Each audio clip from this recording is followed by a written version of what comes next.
তোমরা তো জানোই দিদির বিবাহবার্ষিকীতে সাজানোর দায়িত্বটা আমরাই নিয়েছিলাম।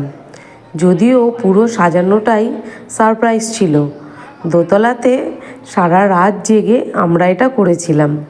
দিদি বা জামাইবাবু কেউই জানতে পারেনি। কেমন হচ্ছে সাজানোটা দেখো, বেলুনগুলো তো আগেই ফুলিয়ে নিয়েছি। তবুও সাজাতে সাজাতে কিছু কমতি লাগছিল। এই করতে করতেই কি সাজাবো সারা রাত কেটে গেছে, প্রায় ভোর হয়ে গিয়েছিল। এই দেখো বেলুন দিতে গিয়ে বেলুনগুলো যে কত ফেটেছে, আবার নতুন করে বেলুনগুলো সেলোটেপ দিয়ে আটকাতে হয়েছে। এগুলো সাজিয়েও আমি একা ছিলাম না, আমার বোন ছিল, বোনের ছেলে, দিদির মেয়ে। সাজানোর পরও কিছু ফাঁকা লাগছিল। তারপরে দেখো এটা ফাইনাল লুক। কেমন হয়েছে সাজানোটা অবশ্যই জানিও।